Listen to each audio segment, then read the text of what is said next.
ҳамроқул маъруфов аз шаҳри истаравшан қариб 2 моҳ боз талош дорад ки писари ба гуфтаи ӯ беморашро аз хидмати сарбозӣ халос кунад.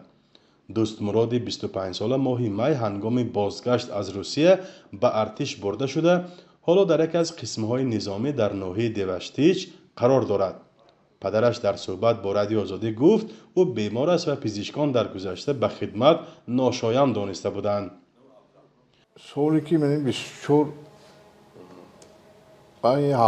ҳарбӣ бе даст монда ҳисоби хоҳиши худаш ки рафт мексам ё баровара ҳисоби айни истаравшан гашна ҷавоб дода буда. соли 25 бо бурдан бо ҷавоб дода. мана ин соли 26 шуд оваран инҷа бигиром ҳисоби овара часпа спурдан. кӯшиши мо барои гирифтани назари масъулон дар комиссарияти ҳарбии шаҳри истаравшан натиҷа надод.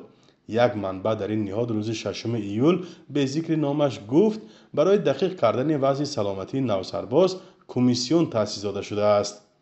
наздикони дӯстмуроди ҳамроқул мегӯянд писарашонро барои табобат ба русия фиристода буданд вале ба сабаби нарасидани маблағ дигарбора ба тоҷикистон оварданд.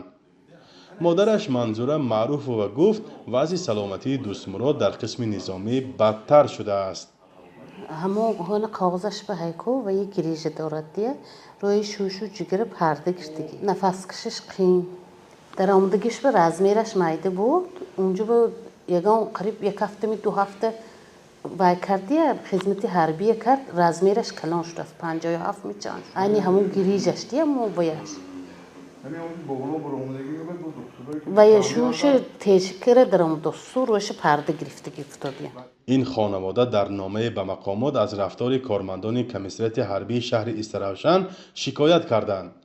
додистонии ҳарбӣ дар ҷавоб ба номаи онҳо гуфтааст масъала ҳамаҷиҳата баррасӣ хоҳад шуд. ҳалаби мо ҳамин ки солим бошад ба ҳамин чори мисол қонунӣ бинано ҳамуна мисол вай бошад агар хизмат кунад мисол ҳоле ки мо мерим унҷа ба вай мисол форми хас ҳалати пӯштагини бро як ҷо шиштаст бача мисол ино қафас ба қапита мондагӣ бо ин кор карда бача ба форми ҳамун ҳисоби беморӣ ки мегарад якҷа айн санчасти дуни ваянда частанда унҷа мистад гайна инҷа мебиёранд ҳама хел гашт аст бача. ба сафи артиш фиристодани ҷавонони бемор ки гоҳе бо марги онҳо низ анҷомидааст дар тоҷикистон ҳарфи нав нест.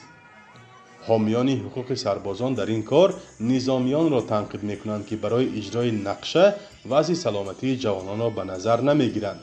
намояндагони ҳукумат як дафъа ва он ҳам дар соли 2016 аз мақомоти тандурустӣ интиқод карда буданд ки гӯё онҳо дар ҷараёни ҷалби ҷавонон ба артиш ба чанд нафари мариз иҷозаи хидмат доданд.